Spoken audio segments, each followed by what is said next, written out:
Merci. Alors, je remercie d'abord Noé qui m'a invité à participer à cette journée. Donc, je représente effectivement l'Institut Pierre Gardette qui dépend de l'Université catholique de Lyon.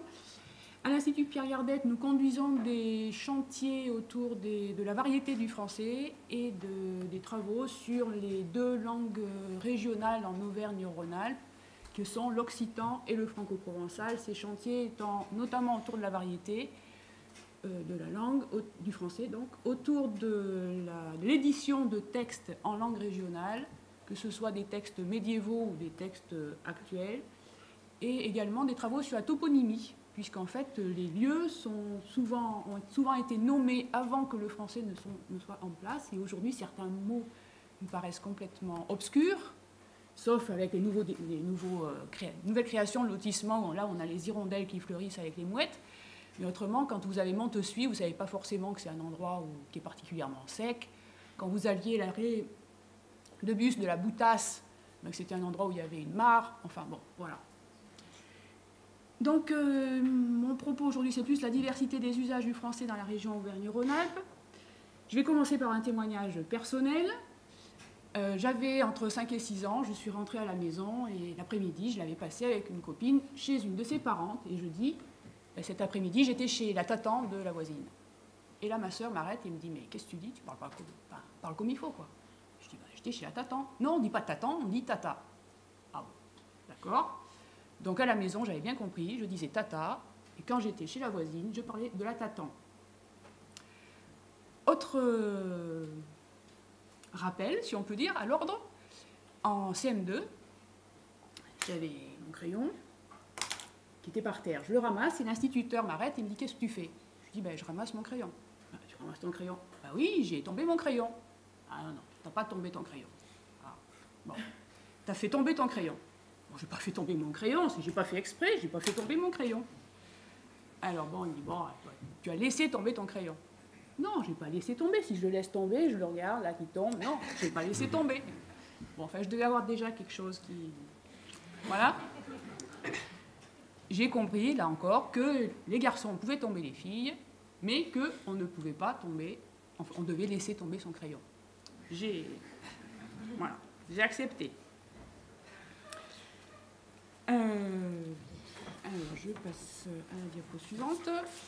Donc, c'est lorsque j'étais en DEA d'abord, oui, j'ai commencé à faire une première collecte sur les variétés du français, donc dans une petite ville, Annonay, nord de l'Ardèche.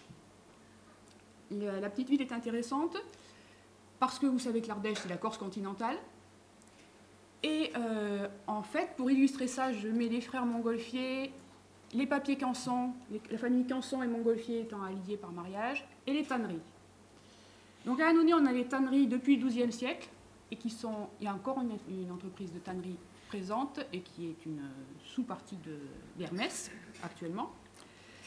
Les frères Montgolfier, on les connaît avec la Montgolfière, et puis le papier Canson, on le connaît déjà depuis le XVIIe siècle. Autour de cela, on a des activités agricoles et viticoles. Et en fait, le petit monde a une économie assez florissante. Les agriculteurs produisent la nourriture, la viande, les légumes. Le bétail est abattu, on récupère la viande. La peau va à la tannerie. Le poil qui est sur la peau est récupéré pour faire des feutres ou des couvertures. Ces feutres et couvertures servant à absorber l'humidité des feuilles de papier. Et la pâte à papier a dans sa composition une colle qui est constituée à partir de la cuisson des sabots et des cornes des bovins. Donc voilà, il y a une période qui est assez prospère. Alors, bon, j'étais sur Annonay, hein, donc c'est pour ça que j'ai travaillé sur cette région, sur cette petite ville d'abord. C'était un chantier, les régionalismes est un chantier qui a été ouvert par Gaston Tuaillon, l'Université de Grenoble, et l'INALF avec Pierre Rézeau, alors actuellement la TILF. Et on m'a dit que je pouvais donc collaborer. Le principe d'enquête, à l'époque, on n'avait pas les réseaux, on n'avait pas... Ça fait une trentaine d'années. Donc je faisais des entretiens 2 fois par semaine auprès des locuteurs. Et ensuite je dépouillais mes cassettes et je recyclais mes cassettes régulièrement. ce qui ne se fait absolument pas normalement, puisqu'il faut garder les traces. Donc, bon. Alors, j'ai eu ma première remarque, on m'a dit, parce que donc, quand on a commencé à faire des publications, on nous a dit, ben, vous avez des exemples, mais vos exemples sont fabriqués. Ben non, mes exemples, ils n'étaient pas fabriqués. C'était de la transcription, voilà, en graphie française, mais pas en API, c'est vrai, pour la société civile, donc je n'allais pas le mettre en API parce que ce n'était pas à destination de tout le monde, et c'était aussi à destination de la recherche. Donc au niveau des enquêtes, on en conduisait par ville, et au niveau du rendu, on a fait quelques rendus par département ou par région. Donc dans un département, sur l'Ardèche, on avait une dizaine de villes, sur la Drôme, on avait une dizaine de villes qu'on balayait du nord au sud, un département, ou d'est en ouest. Le Velay également, donc la moitié de la Haute-Loire. Et puis, bon, on a travaillé aussi pour l'Isère, chacun intervenant dans sa mesure. Le principe était, après les rencontres avec les informateurs, donc on faisait des transcriptions, on établissait des livrets, où on mettait la forme, la catégorie grammaticale, un contexte, qui mettait la forme voilà, en contexte. Et on distribuait donc les livrets à un échantillon d'informateurs qui nous disait oui, on connaît, oui, on emploie, ou bien non, on ne connaît pas. Et par rapport à ce premier carnet, qui en principe comportait environ 800 items, on avait évidemment des réactions et on nous disait oui, mais vous avez oublié ça, et puis il y a aussi ci, voilà. Et là, c'était intéressant parce qu'on récupérait donc leurs informations, mais il fallait aussi faire le tri entre ce qui était français familier et ce qui était variété du français. Et on se rendait compte que pour les personnes avec lesquelles on travaillait, la variété n'était pas un français à part. C'était complètement dans leur langue, et comme me disaient certains, c'est drôle de le voir écrit, parce qu'ils avaient surtout l'habitude, effectivement, de l'entendre. Et donc là, la différence au niveau de la norme de ce qu'on écrit ou de ce qu'on dit, il y avait la distinction qui était bien faite. Donc on a collaboré à divers chantiers. On a contribué au dictionnaire des régionalismes de France pour les mots qui étaient originaires d'Auvergne-Rhône-Alpes. Et puis on a pu également éditer le dictionnaire des régionalismes de Rhône-Alpes. C'est tout des données donc, qui sont des supports papier, c'est du texte, voilà. Alors dans le dictionnaire des régionalismes de France, on commence à avoir quelques cartes, mais je reconnais, dans le dictionnaire des régionalismes de Rhône-Alpes, il n'y a absolument aucune carte. On est très loin de ce que a pu proposer Mathieu Avanzi, où là, donc, c'est la carte chiffon, avec les différentes variétés qui sont proposées. À l'œil, c'est satisfaisant, à l'esprit aussi, je pense, et donc c'est aussi le résultat du numérique et des outils informatiques qui sont mis à disposition. Alors moi, j'ai une première remarque par rapport à cette carte. Si on le voit, bon, j'ai travaillé sur les dialectes, hein, sur l'occitan et franco-provençal, et j'ai très souvent entendu dire oui, mais les formes lexicales en fait sont présentes sur des espaces géographiques, et ces espaces géographiques sont des espaces à trous, ou j'ai même entendu des espaces mutés. Et en fait, on voit que la variété du français correspond tout à fait à ça. On a aussi, donc si on regarde la carte là, elle est assez explicite, on a bien des espaces à trous pour pattes et des espaces mutés dans le fait que la guenille apparaît, la patte aussi réapparaît. Alors, pour la dimension de l'Institut Pierre Gardette, donc on a, à partir du moment où on a disposé d'un réseau en fait, d'enquêtes assez serré sur l'ensemble de la région, il était possible d'établir des parentés entre les régions. Et donc par rapport à aux collectes que nous avons pu établir, au niveau des liens et de la cartographie, je propose 4 pistes. D'une part, les liens avec les autres régions, le lien avec le substrat dialectal lorsque la variété est en lien avec le substrat qui était présent avant le français, l'extension géographique des éléments qui sont des entrées qui sont polymorphiques, et puis l'absence aussi la prise en compte de l'absence de la forme, la méconnaissance du mot, enfin l'ignorance du mot dans telle région. Donc je commence par les liens avec les autres régions. Dans les cartes, nous avons le point noir qui est en fait le point central qui offre la comparaison avec les points qui sont autour. Et puis on a établi une proportion parce qu'il y a des régions où vous avez une enquête qui a permis de récolter 1200 formes. Vous avez d'autres régions où vous en avez 500, donc ce n'est pas équitable. On a établi une proportion pour avoir des indices plus parlants, enfin que ce soit plus juste, hein, même si c'est après de la proportion. Donc on voit une extension assez variée, c'est sur votre droite. Là je propose une représentation donc, de la présence de la marelle, que nous appelons dans certains espaces l'avion. Les enfants dans la cour de récréation jouent à l'avion. C'est une marelle qui a 3 cases, ensuite 4 perpendiculaires, et puis le ciel. Donc qu'est-ce que tu fais cet après-midi? Ben, je joue à l'avion. Ben, d'accord, voilà. Donc on voit un espace géographique qui est quand même assez fragmenté. Si je prends une commune, donc c'était une enquête avec une commune là, du Jura, on est en bordure, et on s'aperçoit qu'en fait, on n'a pas de... Enfin, il y a quelques liens, hein, les couleurs, plus la couleur est dense et plus on est en proximité, plus la couleur est pâle et plus on est loin. Mais on peut dire que finalement, on a ce qu'on attendait, plus on est près, plus on est coloré, plus on est loin, plus on est avec une faible fréquence, donc plus on a des couleurs pâles. Même si la proximité n'est jamais très importante. Pour Marillac, c'est une commune donc de l'Ardèche, le centre de l'Ardèche, la carte est assez intéressante parce qu'on s'aperçoit que la zone de proximité, là, on la trouve dans c'est l'est du Velay, la Drôme, et puis bon, le nord de l'Ardèche. Et après, on est avec des éléments qui sont très peu... On a une faible parenté.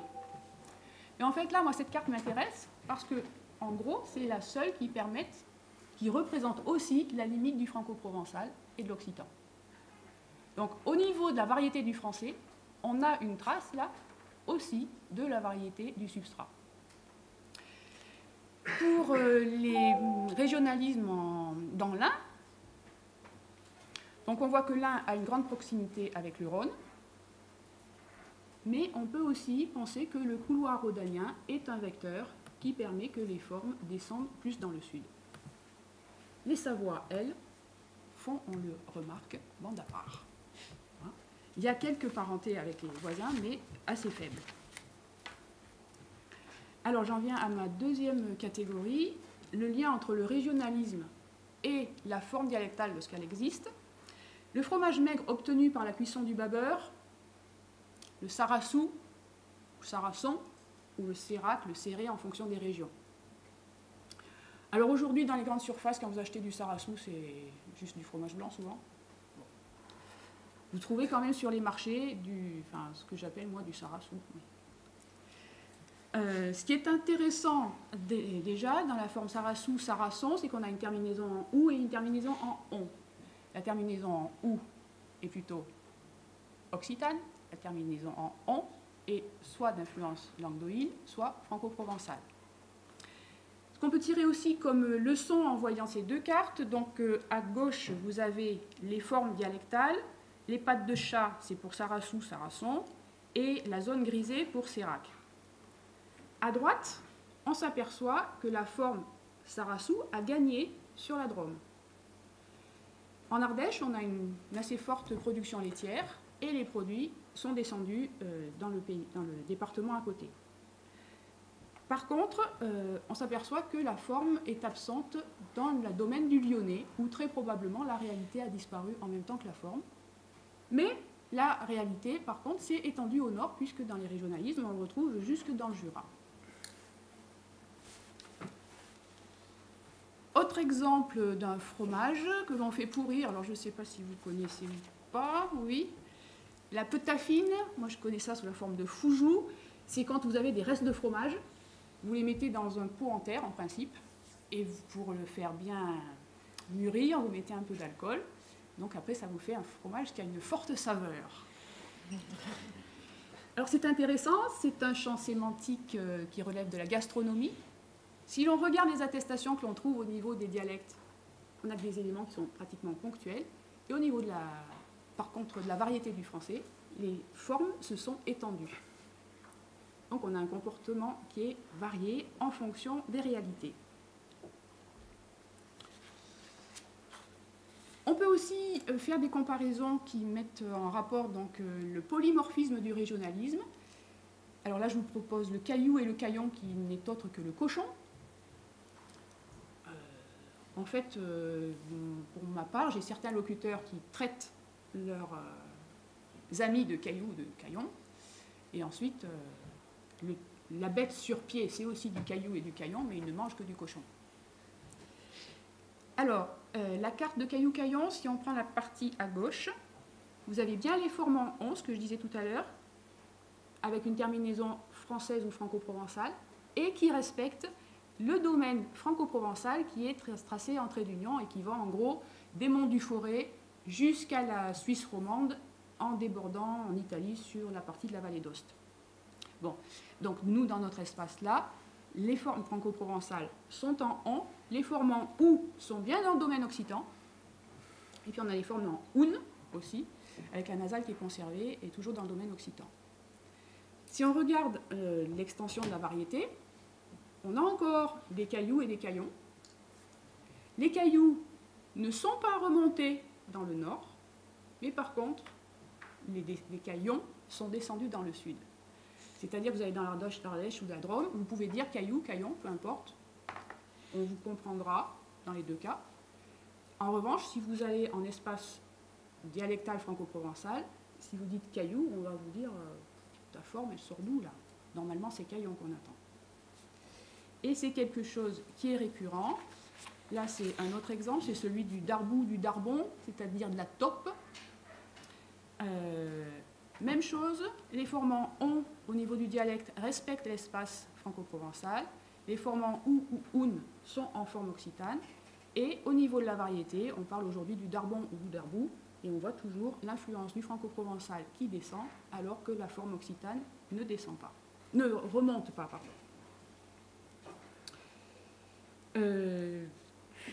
Juste en fait, avec la distinction occitan et franco-provençal, en étant à Annonay, lorsque j'étais au lycée, je ne sais pas si vous vous situez à Annonay, donc nord de l'Ardèche, et pas très loin, vous avez Bourg-Argental, c'est à 20 km à peu près, mais c'est en domaine franco-provençal.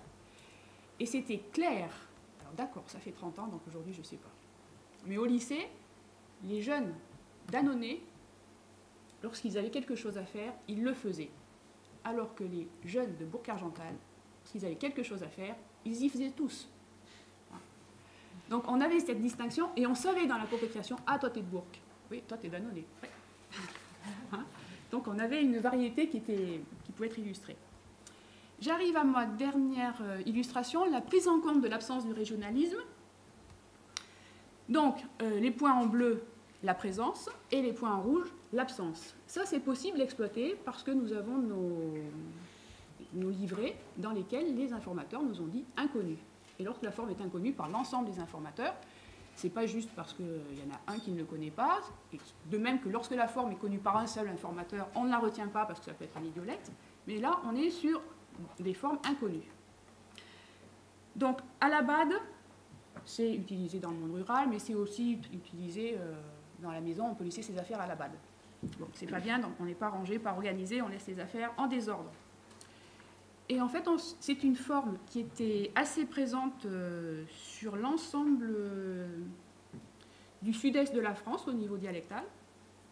Et on se rend compte qu'au niveau de la variété du français, par contre, la forme, c'est l'extension géographique, si on peut dire, c'est ratatiné. Hein, alors qu'on avait un grand espace qui était couvert au niveau du dialecte.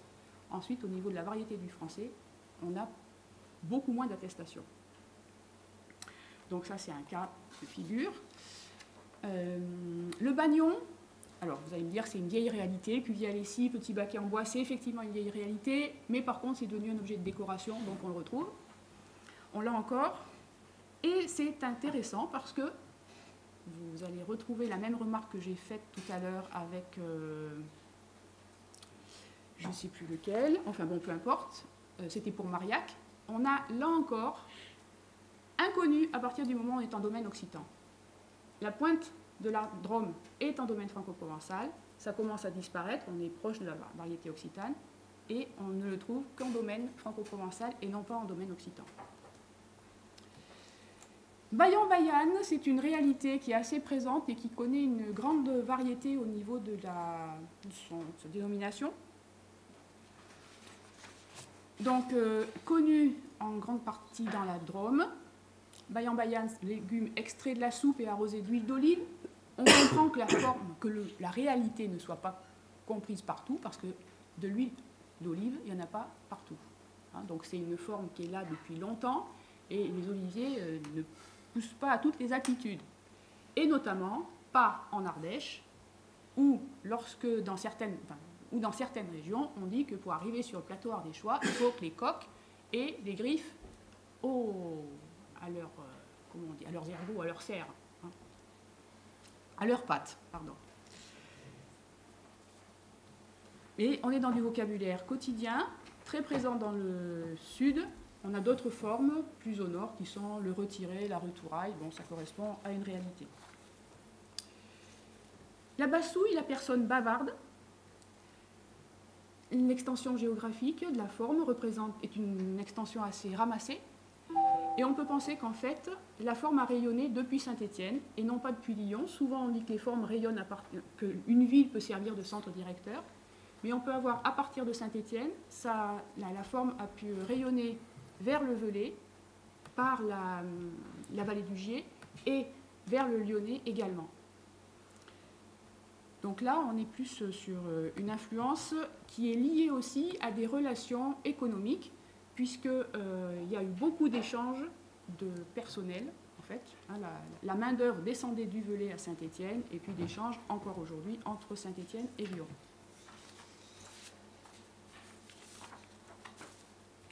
Une dernière carte, la cathole, qui est une personne désagréable ou une personne qui est lente. On a une attestation où en fait l'Ardèche est absente. Et on retrouve aussi ce qu'on a déjà vu, le couloir rhodanien, qui peut jouer un rôle, bien qu'à l'origine, la forme soit effectivement présente dans le domaine franco-provençal, mais on est descendu dans le sud. Voilà. Donc, suite à cette présentation, je pense que vous comprenez que nous sommes intéressés pour participer au dictionnaire des francophones, parce que ça peut nous faciliter aussi dans nos recherches. Et là, je vous présente en fait quelques pistes et un état des recherches que nous conduisons à l'Institut Pierre Gardette. Je vous remercie.